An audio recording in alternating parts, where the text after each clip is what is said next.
Hi hello friends, എല്ലാ കൂട്ടുകാർക്കും മൗനരാഗ സീരിയലിലെ ഇന്നത്തെ നല്ലൊരു എപ്പിസോഡിലേക്ക് തന്നെ സ്വാഗതം കേട്ടോ. ചാനൽ ആദ്യമായിട്ടാണ് കാണുന്നുണ്ടെങ്കിൽ ഒന്ന് സബ്സ്ക്രൈബ് ചെയ്ത് ലൈക്ക് ചെയ്ത് സപ്പോർട്ട് ചെയ്യണേ. അങ്ങനെ നമ്മുടെ സി എ ആണെങ്കിൽ കിരണിനോടും വക്കീലിനോടും പറയുന്നുണ്ട്, അതെ ഞാൻ ഇവിടെ പോലീസ് സ്റ്റേഷനിൽ വന്നിട്ട് 4-5 മാസം ആകുന്നേ ഉള്ളൂ.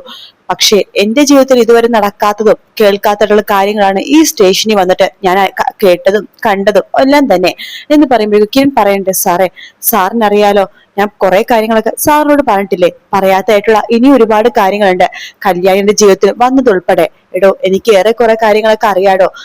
ഇപ്പൊ താൻ പറഞ്ഞ കാര്യങ്ങളൊക്കെ എനിക്ക് നന്നായിട്ട് അറിയാം. ഗംഗപ്രസാദിന്റെ മരണത്തോട് ബന്ധപ്പെട്ട് തന്നെയും തന്റെ ഭാര്യനെ സംശയിച്ച സമയത്ത് നിങ്ങളെ കുറിച്ച് എല്ലാം ഞാൻ അന്വേഷിച്ചതാണ്. നിങ്ങൾ ശരിക്കും പറഞ്ഞ നല്ല ആൾക്കാരാണെന്നും പുറത്തു ജീവിക്കേണ്ടവരാണെന്നും ഒക്കെ എനിക്ക് അറിയായിരുന്നു. പക്ഷെ എന്റെ മുമ്പിൽ ഒരു കംപ്ലൈന്റ് വന്നാൽ എനിക്കത് നോക്കണമല്ലോ. അതുകൊണ്ട് മാത്രമാണ് ആ കേസ് ഞാൻ എടുത്തത്. പക്ഷെ അതിനുശേഷം വേറൊരുത്തൻ പോയായിരുന്നല്ലോ കാട്ടിലേക്ക്, അവൻ മരിച്ചിരുന്നല്ലോ. പക്ഷെ ആ കേസിന് പിന്നാലെ ഞാൻ പോയില്ല. ഇനി അതാരും പരാതി തരാത്തോണ്ട് മാത്രം കേട്ടോ, പരാതി തന്നാലും ഞാൻ പോകില്ല. കാരണം എനിക്കറിയാം ആരൊക്കെയാണ് അകത്ത് ജീവിക്കേണ്ടത്, ആരൊക്കെയാണ് പുറത്തു ജീവിക്കേണ്ടത് എന്നുള്ള കാര്യങ്ങൾ എന്നൊക്കെ പറഞ്ഞുകൊണ്ടിരിക്കെ കല്യാണിയും കാദംബരിയും കാർത്തികയും കൂടി അവിടേക്ക് അങ്ങോട്ട് വരുവാട്ടോ. അപ്പൊ സി എ പറയുന്നുണ്ട്, നിങ്ങൾക്ക് പോകാട്ടോ, ഇവിടെ സൈൻ ചെയ്തിട്ട് പോയിക്കോ എന്ന് പറയുമ്പോ കല്യാണി പറയണ്ട്, സർ ഞങ്ങൾക്ക് മാത്രമായിട്ട് പോകണ്ട സർ, ഞങ്ങൾക്ക് അച്ഛനെയും കൊണ്ട് പോയാൽ മതി. ഓ, സി എ പറയുന്നുണ്ട്, നിങ്ങൾക്കറിയാലോ നിങ്ങളുടെ അച്ഛന്റെ കാര്യം. നിങ്ങളുടെ അച്ഛൻ കൊലപാതകം ചെയ്തിട്ട് പോലീസ് സ്റ്റേഷനിലേക്ക് വിളിച്ചാണ് വിവരങ്ങൾ പറഞ്ഞറിയിച്ചത്. അപ്പൊ അത് പ്രകാരമാണ് ഞങ്ങൾ അവിടെ വന്ന് അറസ്റ്റ് ചെയ്തത്. എല്ലാം നിങ്ങൾക്ക് അറിയാവുന്ന കാര്യമല്ലേ. ഇനിയിപ്പോ വക്കീലും കോടതിയൊക്കെ ഉണ്ടല്ലോ, അവര് തീരുമാനിക്കട്ടെ എന്ത് ചെയ്യണോന്ന്. കിരൺ ചോദിക്കണ്ട്, ജാമ്യം കിട്ടുമായിരിക്കോ? സംശയമാണ് കിരണെ, റിമാൻഡ് ചെയ്യാനാണ് ചാൻസ്. എങ്കിലും മാക്സിമം ശ്രമിച്ചു നോക്ക്. നിങ്ങളുടെ കൂടെ നവീൻ വക്കീലും ആൾക്കാരൊക്കെ ഉണ്ടല്ലോ, അവരോടൊന്ന് ഡിസ്കസ് ചെയ്ത് നോക്ക്. എന്തായാലും ഇവിടെ പ്രകാശായിട്ട് ബുദ്ധിമുട്ടിപ്പിക്കാൻ എനിക്കും താല്പര്യമൊന്നുമില്ല. പ്രകാശിനും മനോഹറൊക്കെ ശരിക്കും ഇപ്പൊ അവരുടെ സ്വഭാവം വെച്ചിട്ട് പുറത്ത് ജീവിക്കേണ്ടവരാണ്.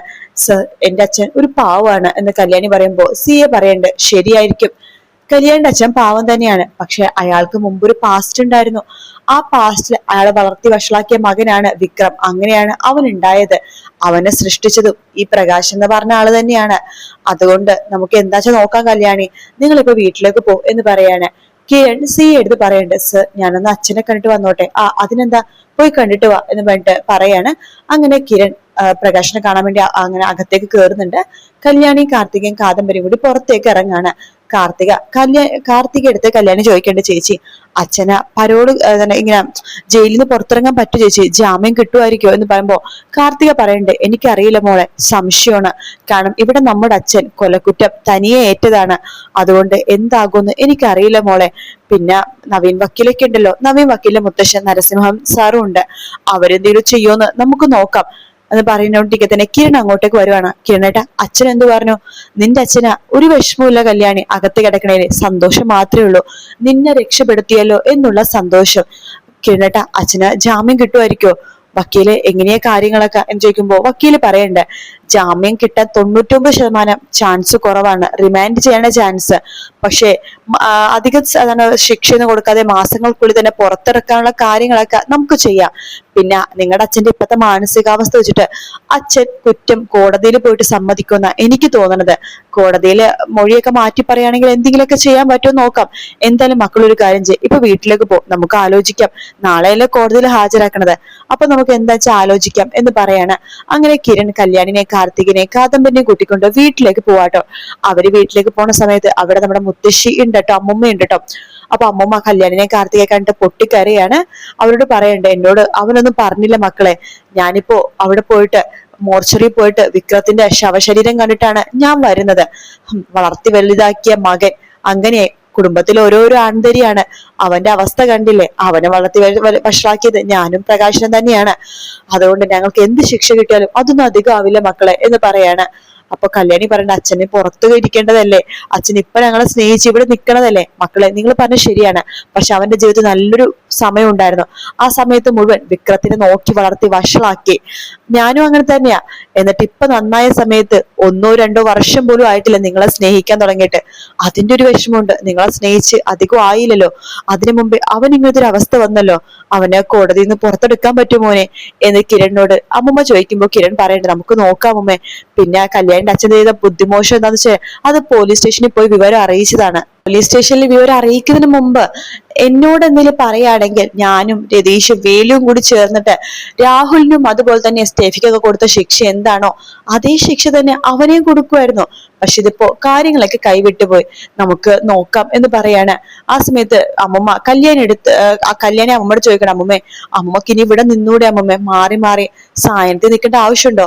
കിരൺ പറയണ്ട, അതെ അമ്മമ്മേ, അമ്മമ്മക്ക് ഇനിയിപ്പോ പ്രായമൊക്കെ ആയില്ലേ, ഇപ്പൊ അച്ഛൻ ഇവിടെ ഇല്ല, അപ്പൊ പേരക്കുട്ടികളുടെ കൂടെ ഇവിടെ നിന്നൂടെ? മോനെ എനിക്ക് മനസ്സിലാവുന്നുണ്ട്, പക്ഷെ സായനത്തിൽ നിന്ന് വിട്ടു നിൽക്കാൻ പറ്റില്ല. പക്ഷെ ഓരോരോ ദിവസങ്ങളായിട്ട് പല പല വീടുകളിൽ ഞാൻ മാറി മറിഞ്ഞൊക്കെ നിൽക്കാം മോനെ, എന്നാലും സായനത്തിൽ തന്നെയായിരിക്കും ഞാൻ ഇനി നിൽക്കുന്നത്. അത് ഞാൻ മുമ്പേ തീരുമാനിച്ച കാര്യമാണല്ലോ. മോളെ മക്കളെ കല്യാണി, നീ എന്തിനു കഴിച്ചായിരുന്നോ? വാ കഴിക്കാം. എനിക്കൊന്നും വേണ്ട അമ്മമ്മേ എന്ന് കല്യാണി പറയുമ്പോ കാർത്തിക പറയണ്ട, കല്യാണി അങ്ങനെ പറഞ്ഞാൽ ശരിയാവില്ല, നീ മരുന്നൊക്കെ കഴിക്കുന്നതല്ലേ, നിന്റെ മുറിവൊന്നും ശരിക്കും ഉണങ്ങിയിട്ടില്ല, നീ പോയി ഭക്ഷണം കഴിക്കേ എന്ന് പറയാണ്. അമ്മമ്മേ ഇവരെ കൊണ്ടുപോയിക്കോ എന്ന് കിരൺ പറയുമ്പോ അമ്മമ്മ അവരെയും കൂട്ടിക്കൊണ്ട് ഭക്ഷണം കൊടുക്കാൻ വേണ്ടി അകത്തേക്ക് കൊണ്ടുപോവാണ്. പിന്നീട് കാണിക്കുന്ന സരിയുനെയാണ് കേട്ടോ. സരിയു ആകെ ദേഷ്യത്തിൽ നിൽക്കുന്ന സമയത്ത് അവിടേക്ക് താര വരുന്നുണ്ട്. ഭക്ഷണം കഴിക്കുന്നില്ലേ എന്ന് ചോദിക്കാണ്. സരിയു പൊട്ടിത്തെറിച്ചുകൊണ്ട് പറയണ്ട, ഭക്ഷണം നിങ്ങളുടെ കൈ കൊണ്ട് എനിക്കൊരു തുള്ളി വെള്ളം പോലും വേണ്ട. നിങ്ങൾക്ക് ഇപ്പൊ സന്തോഷമായിട്ടുണ്ടാവുമല്ലേ, നിങ്ങൾ കാര്യങ്ങളൊന്നും അറിഞ്ഞില്ലേ? കൊല്ലാൻ പോയവൻ മരിച്ചു എന്ന് പറയുമ്പോഴേക്കും താരിങ്ങനെ നോക്കണം, ആരെക്കുറിച്ചാ പറയണതെന്ന് ചോദിക്കേണ്ട. ആഹാ, അപ്പൊ നിങ്ങളൊന്നും അറിഞ്ഞില്ലല്ലേ, നിങ്ങൾ ആരും വിളിച്ചു പറഞ്ഞില്ലേ? അതെ, കല്യാണിനെ കൊല്ലാൻ വേണ്ടി ഒരുത്തൻ പുറത്തിറങ്ങിയല്ലോ, വിക്രം. അവനെ എന്നോട് സംസാരിച്ചതാ, കല്യാണിനെ കൊല്ലുമെന്ന് എന്നോട് വാക്ക് പറഞ്ഞതാ. എന്നിട്ട് അവൻ ഇന്നലെ കൊല്ലാൻ വേണ്ടി പോണ സമയത്ത് അവനെ കൊന്നു. അവനെ സ്നേഹിച്ച് വളർത്തി വഷളാക്കിയ അവന്റെ അച്ഛൻ എന്ന് പറഞ്ഞ പ്രകാശൻ തന്നെ, അവൻ മരിച്ചു. പ്രകാശൻ ഇപ്പൊ ജയിലിലാണ്. എന്നിട്ടിങ്ങനെ നോക്കുന്നുണ്ട് സരയു. എന്റെ താഴത്ത് പറയണ്ട, നിങ്ങൾക്ക് സന്തോഷമായിട്ടുണ്ടാവുമല്ലോ, നിങ്ങളെപ്പോഴാ എന്റെ തലക്കടിച്ച് അതുപോലെ കൊല്ലാൻ പോണത്? എനിക്കറിയാം, നിങ്ങളും അതിന് മടിക്കില്ല. പ്രകാശൻ വിക്രത്തിന് ഒരുപാട് സ്നേഹിച്ചിട്ടാ അവനെ കൊന്നത്. അതുപോലെ തന്നെ നിങ്ങളും എന്നെ ഒരുപാട് സ്നേഹിക്കുന്നുണ്ടല്ലോ, അതുപോലെ നിങ്ങളും എന്നെ കൊല്ലും.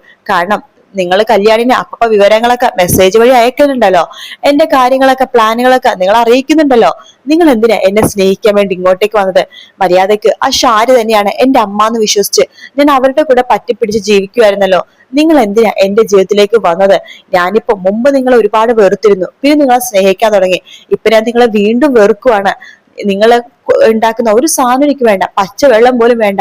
നിങ്ങൾ എന്നെ കൊല്ലാനും മടിക്കില്ല, മാറി നിക്ക അവിടുന്ന് എന്ന് പറഞ്ഞിട്ട് സരിയു അകത്ത് കയറി പോവാണ്. താരതൊക്കെ കണ്ട് കരയുവാട്ടോ. ശരിക്കും സത്യം തന്നെയാണ്, താര തന്നെയായിരിക്കും മിക്കവാറും സരിയുവിനെ കൊല്ലാൻ വേണ്ടി പോകുന്നത്.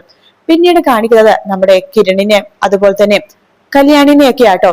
അവർ രണ്ടുപേരും കൂടി രാത്രി സംസാരിച്ചുകൊണ്ടിരിക്കുകയാണ്.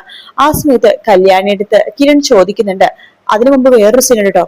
കിരൺ നമ്മുടെ താരയല്ല, രൂപേനെയും ചന്ദ്രസേനെയും കാണാൻ വേണ്ടി പോകുന്നുണ്ട്. അപ്പൊ രൂപ പറയുന്നുണ്ട്, ചന്ദ്രേട്ട എങ്ങനെയെങ്കിലും പ്രകാശിനെ പുറത്തിറക്കാൻ പറ്റുമോ? നമുക്കൊക്കെ വേണ്ടിയിട്ടാ പ്രകാശിനും മനോഹരൊക്കെ അകത്ത് കിടക്കുന്നത്, അവരെ പുറത്തിറക്കാൻ പറ്റുമെങ്കിൽ നല്ലതായിരുന്നു. എടോ, താൻ പറഞ്ഞത് എനിക്ക് മനസ്സിലാവുന്നുണ്ട്, നമുക്ക് മാക്സിമം എന്തെങ്കിലും ചെയ്യാടോ. പിന്നെ പ്രകാശ നേരിട്ട് പോലീസ് സ്റ്റേഷനിൽ വിളിച്ചിട്ടാണ് കുറ്റമേറ്റത്, അതാണ് ഒരു പ്രശ്നമായിരിക്കുന്നത് എന്ന് പറയുമ്പോ കിരൺ പറയണ്ട, അതെ അച്ഛ, അച്ഛൻ എന്നെ വിളിച്ചിട്ട് പറയുകയാണെങ്കിൽ ഞാൻ എന്തെങ്കിലും ചെയ്താനെ. ഇത് നേരിട്ട് പെൺമക്കളെ അറിയിക്കുന്നതിന്റെ കൂടെ തന്നെ പോലീസ് സ്റ്റേഷനിലേക്കും വിളിച്ചു പറഞ്ഞു, അതാണ് പ്രശ്നമായത്. അപ്പോ ചന്ദ്രസേനൻ പറയണ്ട്, ഞാനേ അവിടെയുള്ള പോലീസ് വാർഡനോടും ജയിൽ സൂപ്രണ്ടിനോടൊക്കെ കാര്യങ്ങൾ പറയാം. അവര് കുറച്ച് കാര്യങ്ങൾ നല്ല രീതിയിൽ പ്രകാശിനെ നോക്കുമായിരിക്കും. 3-4 പ്രാവശ്യം അറ്റാക്ക് വന്ന മനുഷ്യനല്ലേ, ആ രീതിയിൽ മോശപ്പെട്ട രീതിയിൽ അവർ പെരുമാറില്ല. എങ്കിലും എനിക്ക് ജയിലിൽ പോയിട്ട് പ്രകാശിനെ ഒന്ന് കാണണം എന്ന് പറയാണ്. കിരൺ പറയണ്ട്, ശരി ഞാൻ പോട്ടെ വെച്ചാ, കല്യാണിയൊക്കെ ആകെ വിഷമത്തിലാണ്, ഈ സമയത്ത് കല്യാണിന്റെ കൂടെ നിൽക്കണ്ടേ, ഞാൻ പോയിട്ട് വരാം എന്ന് പറഞ്ഞിട്ട് കിരൺ അവിടെ നിന്ന് പോവാണ്. രാത്രി കല്യാണി കരഞ്ഞോണ്ടിരിക്കാട്ടോ. കിരൺ പറയണ്ട്, കല്യാണി നീ ഇങ്ങനെ വിഷമിക്കല്ലേ, കിരണേട്ട അച്ഛനെ ജാമ്യം കിട്ടോ, നമുക്ക് ശ്രമിക്കാൻ കല്യാണി, നിന്റെ അച്ഛനൊരു ബുദ്ധിമോശം കാണിച്ചു, ആ പോലീസുകാരെ വിളിച്ചറിയിക്കുന്ന സമയത്ത് എന്നെ വിളിച്ച പറഞ്ഞാ പോരെയിരുന്നോ, അതാണ് ഇപ്പൊ പ്രശ്നമായത്, അല്ലെങ്കിൽ അവൻ തൂങ്ങിക്കിടക്കായിരുന്നില്ലേ, അങ്ങനെ തൂങ്ങി മരിച്ചെന്നൊക്കെ വിചാരിച്ചാനെ ആര് കംപ്ലൈന്റ് കൊടുക്കാനാണ്? പക്ഷെ വിവരം അറിയിച്ചതുകൊണ്ടാ കല്യാണി ഇത്ര പ്രശ്നമായത്. നമുക്ക് നാളെ എന്തായാലും കോടതിയിൽ നോക്കാം. എന്തായാലും നവീൻ വക്കീലിന്റെ മുത്തശ്ശനൊക്കെ നമ്മുടെ കൂടെ ഉണ്ടല്ലോ, അതുകൊണ്ട് നമുക്ക് പ്രതീക്ഷക്ക് വകയൊക്കെ ഉണ്ട് കല്യാണി, നീ ഇപ്പൊ സമാധാനമായിട്ട് കിടന്നുറങ്ങ് എന്ന് കിരൺ പറയാണ്. അങ്ങനെ കല്യാണി കരഞ്ഞുകൊണ്ട് കിടക്കുന്ന ഭാഗത്തോടെയാണ് ഇന്നത്തെ എപ്പിസോഡ് തീരുന്നത് കേട്ടോ. വീഡിയോ ഇഷ്ടപ്പെട്ടാൽ ലൈക്ക് ചെയ്യുക, സബ്സ്ക്രൈബ് ചെയ്യുക, കമന്റ് ചെയ്യുക. മറ്റൊരു വീഡിയോ കാണാം. Take care, bye bye.